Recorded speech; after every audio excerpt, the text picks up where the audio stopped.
Hello, and welcome to my lecture on Chapter 6 of the Foundations of Career Counseling text on the topic of cultural dimensions of career counseling. So these are the different topics that are going to be covered in this chapter in this lecture, talking about culture, how it impacts cultural career counseling, how there might be differences across different groups, and the importance of viewing your client as a cultural being. So let's get into that. So these are some interesting fun facts. Not so long ago, the counseling and psychology professions paid little to no attention to the implications of culture in the counseling process. There also was an assumption, though largely unstated, that the theories and techniques of career counseling were universal and equally applicable to all people, regardless of their cultural background. Pretty wild to think that that's the way that things used to be. It's very much so not how they are now. Culture is absolutely a part of any type of counseling, or should be ethically part of any type of counseling that a person engages in with a client. So yeah, things have definitely changed from the way that they used to be. So looking at culture, what is that? Culture is membership in a socially constructed way of living, which incorporates collective values, beliefs, norms, boundaries, and lifestyles that are co-created with others who share similar worldviews, comprising biological, psychosocial, historical, psychological, and other factors. And that definition comes from ACA, the American Counseling Association. And culture is not, does your skin color match other people's skin color? That's not culture. Culture is not, is your religion the same as somebody else? Culture is not necessarily, are you from the same city, right? Because you can live in the same city, have the same skin color, be from the same place, born even at the same hospital, and your culture can be extremely different depending on your ethnicity, depending on whether your parents are immigrants, depending on what part of a city that you live in. Being that we live in Houston, we know that this is a major melting pot in the United States.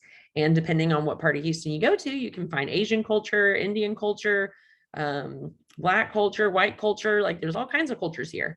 And so it's really important to look at what are the values, norms, beliefs, boundaries, et cetera, of each individual client, because just because they walk in and say, oh yeah, I'm from Houston and I'm Black and raised in a Baptist church, just because they said they were raised that way does not mean they still ascribe to those things. But even if they don't ascribe to those things, doesn't mean they don't impact the way that they look at the world, live, make their choices now, involve their family now, right, in counseling. The scope of culture. So broad definition, it involves these different things: race, ethnicity, immigration and citizenship status, SES, socioeconomic status. So is that lower class, lower middle class, middle upper class, or upper class?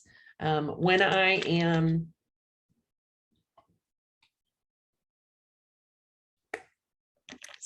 when I am doing an intake with a client, I often ask them, growing up, what was your SES and what would you say your SES is now? Because it gives you insight to the lifestyle that they live and what's important to them, and maybe even their attitudes and perspectives about money. And there's some different trainings that you can get once you're a counselor to learn more about those things. So like, for example, one of the trainings I went to, it was Bridges Out of Poverty was the name of the presentation.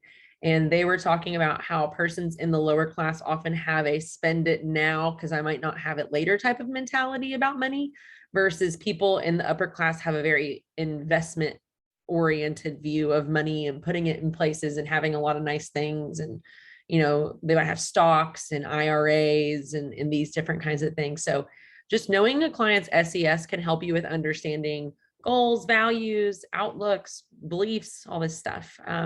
Gender identity, sexual orientation. And I think a respectful way that I've learned to inquire about those things in session is, okay, what is your gender identity and what is your sexual identity? Or what is your sexual orientation? You can just ask it straightforwardly like that. And you can even take it a step further and ask clients what pronouns they prefer. I know that in recent years, that's become a much more accepted, prevalent thing that we've been seeing culturally, socially. And so that's just a way that you can be respectful towards your client, asking their gender, sexual identity, and their pronouns. And especially in the first session, it's really good to ask a client, okay, well, I see that on your paperwork, your name is Audrey Zatopek. Do you have a different name that you prefer to go by for me to call you? And they might say, oh yeah, I prefer Audie. That was my nickname my whole childhood. So maybe they prefer to go by Audie or Odd or Odge, or maybe they go by their middle name, right? So it's really important that you ask clients what they like to go by. It's just a way to respect them and help build rapport. Also, disability status and religion can be things that contribute to someone's culture, because if someone's part of the hearing impaired community, blind community, that's a big impact on the way that they live their life and the things that are important to them and their lifestyle. Another key issue, we want to look at whether any given cultural group is dominant or non-dominant in the mainstream society. In table 6.1 is something that you'll see in the next slide that shows dominant and non-dominant groups in the United States. And so that's just something to look at. Does somebody feel like a minority? Do they perceive themselves as a minority? Are they a minority? Do they feel like there are many people in this country or wherever you're going to be counseling, in that city, in that town, in that state, in the country, that don't understand how they are? And that can be something really useful for you in terms of giving you something to go and research and learn more about so you can better serve your client. And so looking at, oops, went one too far. So looking at dominant and non-dominant groups. So dominant cultural race, ethnicity, European American, and then these are non-dominant groups, Latino, Native American. Immigration established, usually is established in the dominant group. It's more recent in the non-dominant groups. You see these different things by comparison. Social class. So typically the dominant class is middle and upper versus lower classes more minority. Male is a dominant gender versus female, transgender, non-binary, and others that aren't listed here.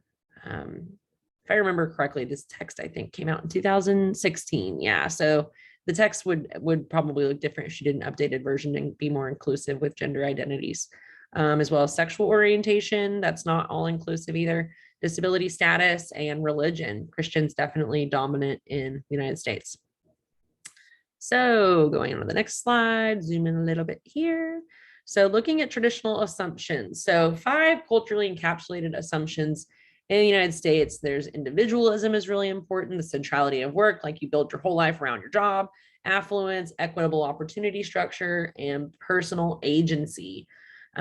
These assumptions are frequently embedded in our career development theories, but may not apply to all cultural groups, right? So like, as an example, there are many cultures that have collectivistic outlooks on things. The United States being very individualistic is more the I before we mentality, or the me before my family mentality, which is different than a lot of cultures. So let's get into this a little more. So assumption 1. So we're looking at these assumptions, these 5 culturally encapsulated assumptions. The first one is about individualism versus collectivism, which I was just mentioning. So in individualism, you're recognized as primary psychosocial unit. Career decisions should be made autonomously. You're making the decisions for yourself, and you're making it about how much it pleases you and what matters to you, versus the collectivist is looking at their family and how it's going to affect them and what does everybody else think. And you want to ask mom and dad and grandpa and grandma and Thea and Theo and everybody. You want to ask everybody what they think before you make a decision, because it's going to impact everyone. And so you want to know these things about your client so you can properly engage in an approach that helps meet their career goals, right? Because if they want to involve their family, maybe they're going to want to include them in a session. Maybe they're going to want to, it can just show that you have insight about where they're coming from and what's important to them. Okay, assumption 2, talking about centrality of work versus non-centrality of work. So this is where, again, like I said, that your occupation is central to your identity and it's their focal point and it's a primary source of their life satisfaction and self-esteem, versus non-centrality of work, that occupation that they have, that they're going to have, that they're trying to have through career counseling perhaps, is not what's essential to their identity. They've got other aspects of their life that are more of their focal point. So it could be spiritual, intellectual, relational, family things. And work is more looked at as a means of survival rather than like the main thing in their lives. Assumption 3, affluence compared to spirituality and subsistence, excuse me. Affluence is a common goal and universal indicator of success in achieving a good life.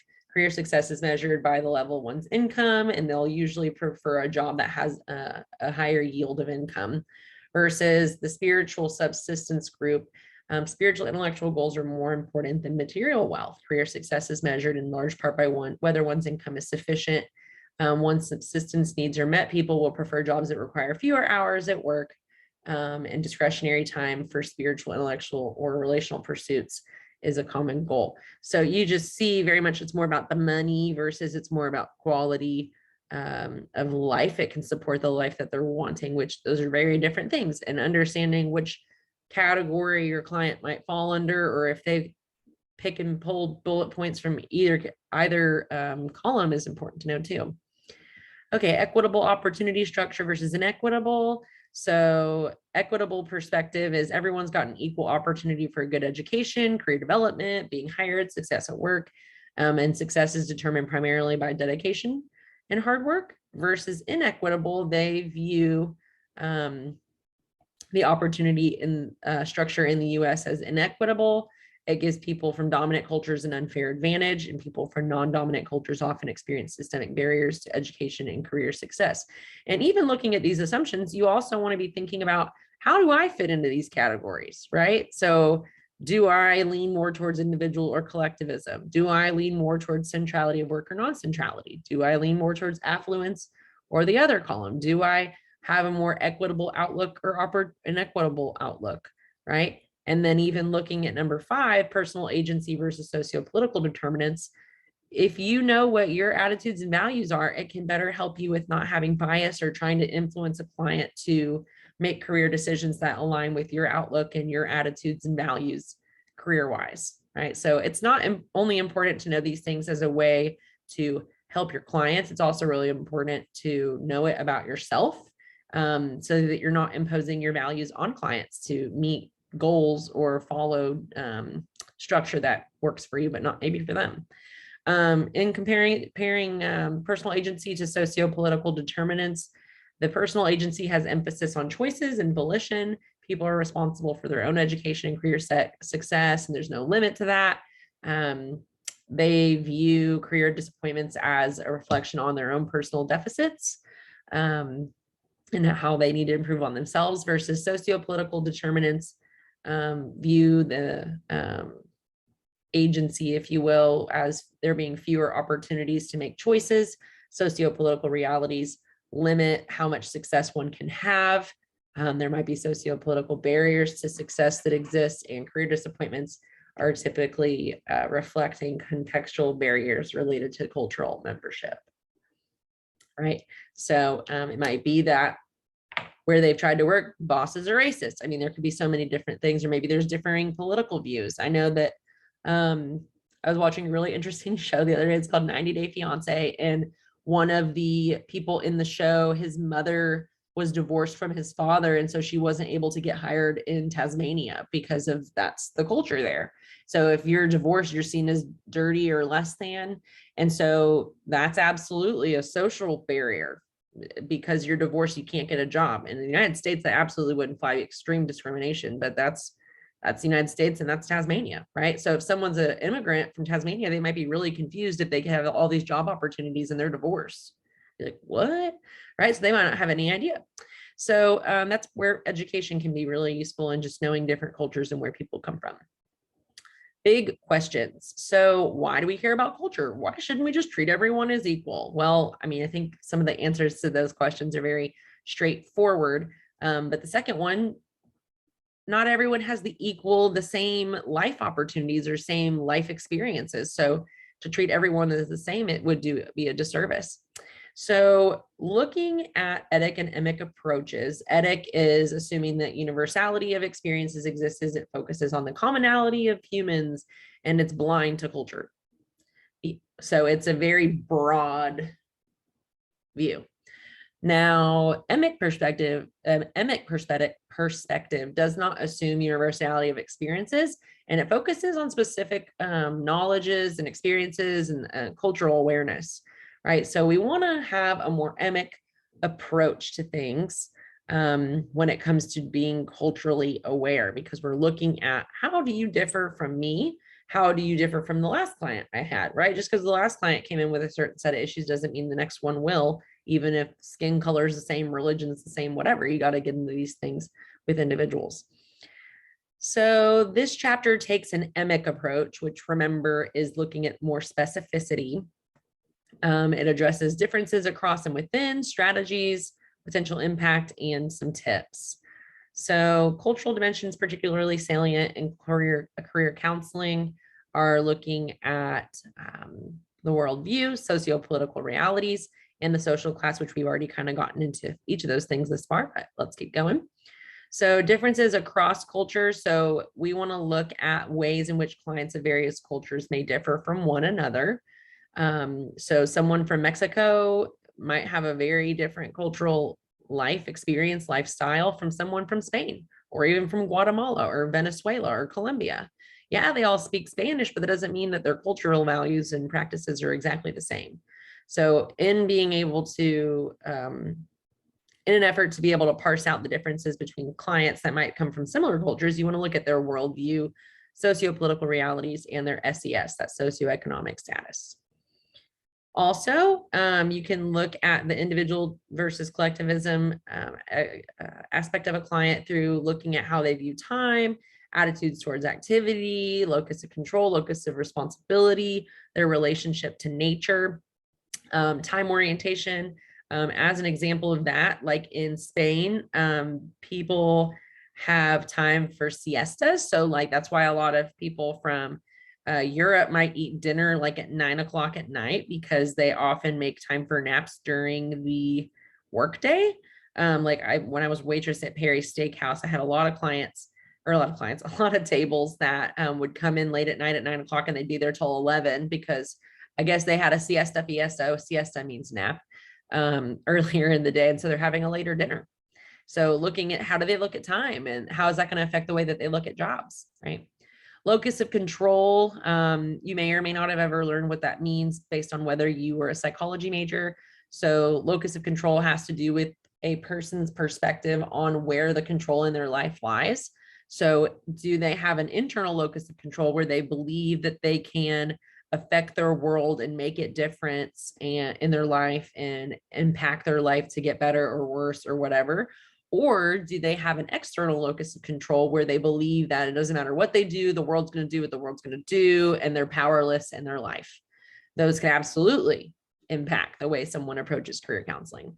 And then as for locus of responsibility, where does responsibility lie? Is their responsibility? Is it somebody else's responsibility? Is the government supposed to take care of them? What's their attitude about these things? Because that can affect their approach to decision making and these other things. Now, as I previously stated, the United States very much so looks at individualism as like a pinnacle, as a huge positive. And that's not to say everybody does, but as a general attitude or a general value, it's impressed upon us to be individuals, be different, stand on your own 2 feet, all these different things, move out of your parents' house by 18 and become independent, blah, blah, blah, blah, blah, blah, blah. Now, actually, just something to know as a culture thing. So I went to Mexico City for a friend of mine's wedding some years ago, and I was talking to some people there, and they were telling me how they often have a negative view of people from the United States because they call themselves Americans and like claiming themselves as being the Americans, when there's also Central Americans and there's also South Americans. So that's just something to think about with culture. You know, when you're referring to people from the United States, it might be better to say people from the United States dominant culture emphasize individualism, because people from Middle America or South America could be really offended by that, or they might be like, that doesn't apply to me, and misunderstand what it's saying, because American technically is our entire several continents, right? So, however, there are some United States citizens that value collectivism over individualism. And this could be people that might have immigrated, or maybe their ancestors immigrated, and it's just values that got passed down by their family, or maybe it's just their own personal preference. They don't like the individualist view. Okay. Differences in socio-political realities. So privilege and oppression and discrimination and social capital. These are all things that can be different from country to country, city to city, depending on the country that a person might be from, or even state by state, things can look different. And that can have a career impact. And then supports and barriers, you want to be paying attention to what nearby supports, what proximal supports and barriers do they have? And then what distant contextual affordances do they have? Like what things can they afford to do different within their context? Opportunity structure, so contextual factors that affect the number and type of opportunities likely to be encountered by an individual. There are two temporal dimensions to consider: distal versus proximal, so far away versus close. Barriers can be external versus internal, and so can resources. So external barrier, really it's 50 miles away to the nearest city where I could work. Internal barrier, I have low self-esteem. I don't believe I can do it. I don't think I'm smart enough, right? Discrimination, this is unfair treatment based on actual or perceived cultural identification that are irrelevant to a person's competence that can result in disadvantages being experienced. It also can be described as bias or prejudice resulting in denial of opportunity or unfair treatment regarding selection, promotion, or transfer, right? So this could look like, and this is talking, of course, about culture with career counseling. Bias, prejudice could even look like maybe you think everyone from a particular class or from a particular culture in terms of like Hispanic or whatever, they're very incompetent. They don't know anything. And so an employer finds out you're Mexican, or they find out you're Peruvian or whatever, Hispanic, and they take that out against the person in terms of not hiring them or not offering them promotions or keeping them in a lower level position. Socioeconomic disparities. So this is looking at differences relevant to income, wealth, and poverty rates. You want to pay attention to those things. Again, it can impact the way that a person views money and savings and what they're willing to do for a job, things like that. This is a chart that is in your book, figure 6.1 of annual household income across different groups. So here are different ethnicities compared, different male and female gender, disability, no disability comparisons. So you can just see there's some income inequities across these different groups. So different. Okay, and then the next slide.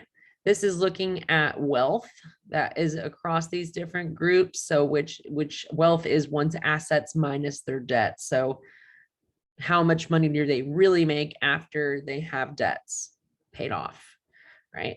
And so you see that white European Americans have the highest income, either including or excluding home equity.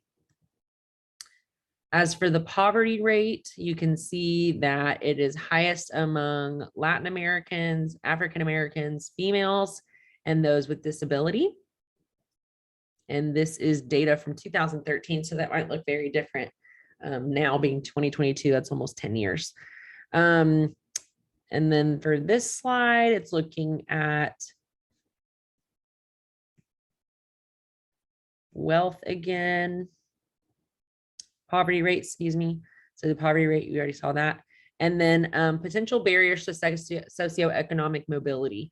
So constrained vocational development, socioeconomic disparities, and sociopolitical inequities are all things that could be barriers to being able to move around socioeconomically. So moving up and down the SES hierarchy, right? Moving from lower to middle to upper class, right? These are all things that could stand in the way of that.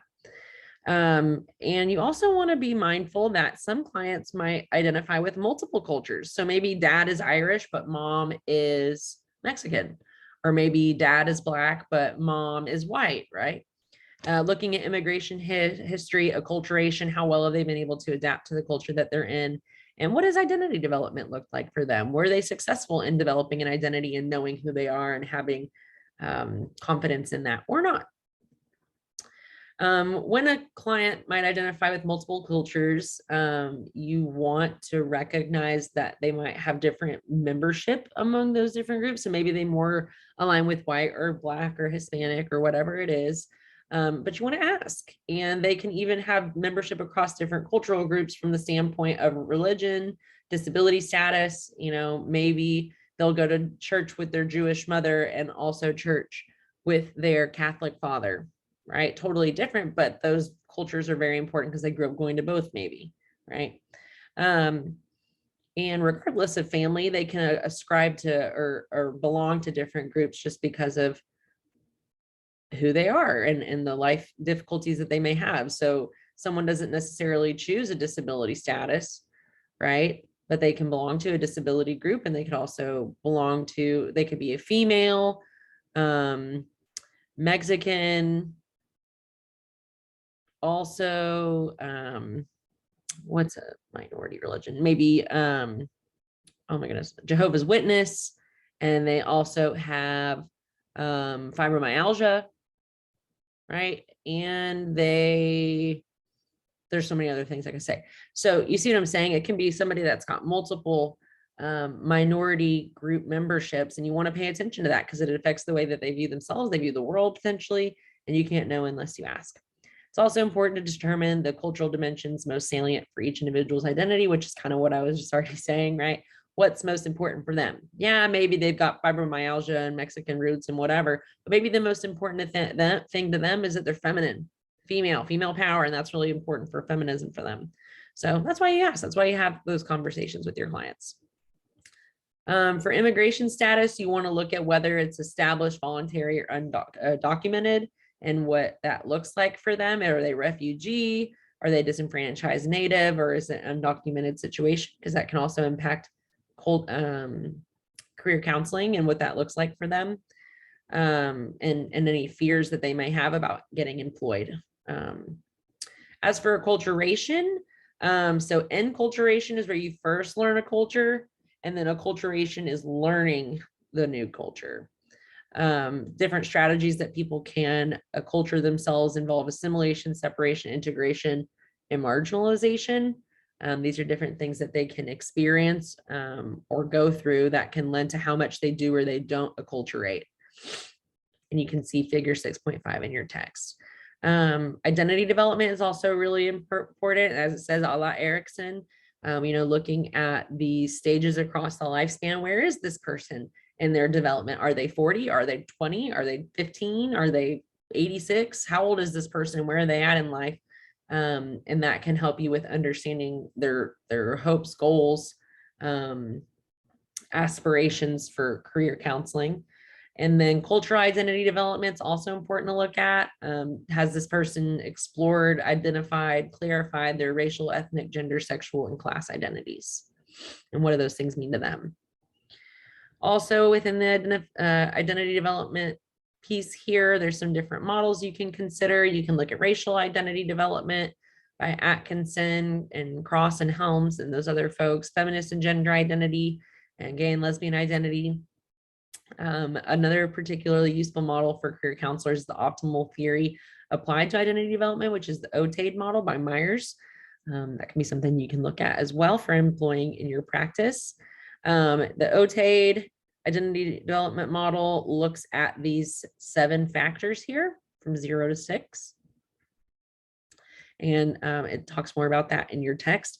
So as a summary of differences, each client is going to offer is going to differ in a number of ways as unique individuals and members of various different culture groups. And that's just something you really want to pay attention to in order to be the best career counselor that you can be for your client and be informed about how you can best serve them. So the challenge is understanding the clients as cultural beings, and you can better do that by having a cultural formulation approach, using an interview, or even doing a genogram. So you can look at cultural identity, can do a conceptualization of career problems through the cultural lens, look at context and psychosocial environment through the cultural lens, look at dynamics in the counseling relationship, and overall cultural assessment, right? So is the client coming to you looking at you as the expert? Are they coming to you viewing their family as the expert? That can impact their counseling relationship, right? So you can also use the cultural formulation interview in career counseling. It's designed to provide counselors with questions and prompts to help gain understanding of clients as cultural beings. And it was adapted from the DSM-5. It looks at career concerns, contextual supports and barriers, as well as approaches to coping. You can see table 6.3 in your text for more. Career concerns and looking at that a little closer. The initial step is developing a cultural formulation of their career concerns to inquire about their definitions of the problem. And these are some different questions you can ask. So using your own words, how would you describe your career concerns? So you're letting them kind of steer the boat a little and tell you what they want, what they need out of career counseling. How would your friends and families describe it? What would you say are your difficulties? What do you think?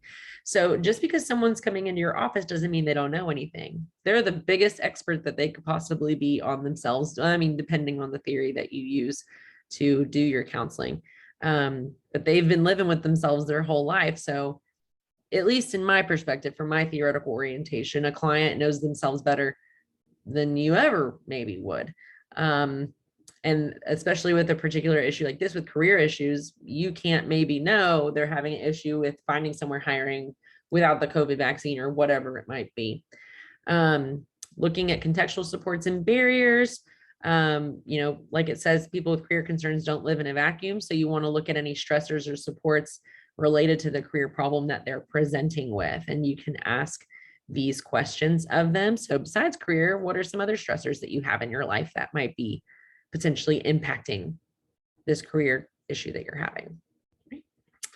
And you can also talk to them about cultural identity and looking at how that might be positively or negatively impacting their career issues. For coping, you want to look at cultural dimensions that affect coping strategies, right? So persons from more collectivistic families are less likely to seek help because they typically turn to family relatives to get support rather than coming to a therapist or a stranger or a friend. So you want to pay attention to that, and you can ask these different questions. So have your family or friends suggested any other strategies, so on and so forth. And then for the culture and career genogram, I love genograms. They're basically like a family tree with a bunch of zigzags and lines and stuff that help you understand how different leaves on the tree might be connected. It's obviously not going to be a tree. If you've already read your text, you know that. But it's a really great way to just visualize the dynamics of a family.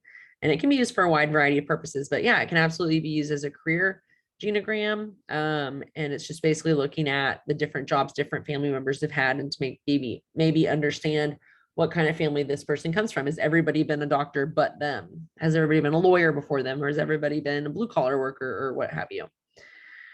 So you're going to collect basic information, and you're going to use pertinent information to make an enhanced genogram. It's verbally processable if you want.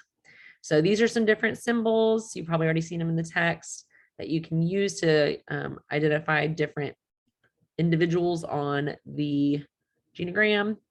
And then you can do the lineup. The lineup here would be grandparents, aunts, uncles, cousins, parents, and then the siblings would be down here. And then the double circle would be the identified client. So if this was me and I was 48, I'm not, this would be me, the double circle. I could label it Audrey. And then in this one, you see the enhanced version of the genogram where it shows the different jobs that each person had, whether they're alive, what was the connection of the individual, the client, to each of these people that mattered. And so if you go back to the double line is a close or a close relationship, or if there's a gap, there's estranged. And so you see here the client is close to their dad, but dad was cut off from his dad. They were estranged, right? So that's how you would read that. As an application activity, you can create a culture and career genogram about your own self, about your own family. It could be something cool just to see what's been happening in your family. If you don't know that information, you can always call your parents, aunts, uncles to get more information and fill it out. And I think through doing that, as the question says, I think it can help you better understand yourself and help you with discovering how helpful a genogram could be with a client that's open to sharing that information. So big questions going back to them. So we already talked about why we care about culture and why we don't treat them as equals. And then we've looked somewhat at implications of culture. So let's continue down that road for career development, decision-making success, and the relationship. So you want to pay attention again to cultural norms about what constitutes success in life, because that's going to affect what a client is or is not willing to do in career counseling, right?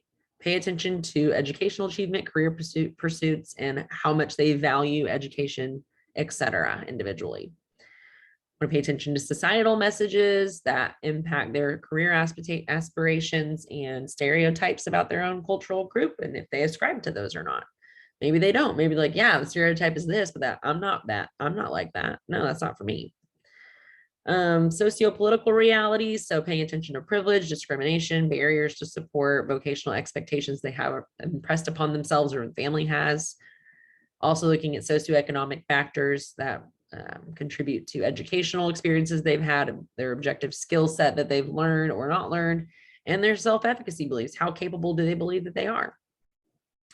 And here's a little graph that kind of helps organize all four of those. It shows how they're interactive. And you could even print this little image out of your PowerPoint and save it as a handout of something that you use whenever you're doing cultural, whenever you're doing career counseling, excuse me. So potential impact of culture on career decision-making. It can affect whether we engage in career decision-making. It can affect the agency someone has, a sense of personal agency. It can lend to whether or not they have a sense of volition or hopefulness, or whether they're open to job hunting. It can affect how we make career decisions, whether we're autonomous or collective in the way that we look at things. And it can also help us view opportunities, barriers in different ways, whether that's collectivistic approach of like, what are ways I can find opportunities through loved ones or through people of my similar culture in my culture, and the barriers that we encounter can affect the career decisions we make, because maybe this way has too many hurdles, so I'm gonna go that way, not path of least resistance maybe. The workplace is not a pure meritocracy in which those who have the most skill and best work ethic are those who achieve the most. It can be very different from place to place. Other things that can affect career success are individual characteristics, goodness of fit, competing responsibilities, life roles, chance, happenstance, discrimination, lots of things. These are different types of work discrimination that people can experience of who, when, how, and why. And these can be barriers that you could help clients work through and help them navigate. Maybe they don't know how to talk to HR about direct discrimination or about informal or blatant discrimination. They don't know how to deal with that. Maybe they're a passive person. So that can be something you can help them with. And then implications of culture on the counseling relationship. You want to establish trust and understanding despite the differences you may have. You can always ask them, educate me, help me understand. Honor culturally sanctioned decision-making, assess cultural identities that are important to them, and recognize the factors that affect career success or the lack thereof that they've had. And lastly, you want to be aware, humble, get a grip on reality, think clearly, pay attention to nuances, actively seek to understand your client, take a two-pronged approach, right? So you're looking at culture, you're looking at functioning, right? You're looking at both of these things and strive to keep learning. And I'd appreciate it if you put any comments or questions down in the chat, and thank you for attending my lecture. I'll see you in the next one.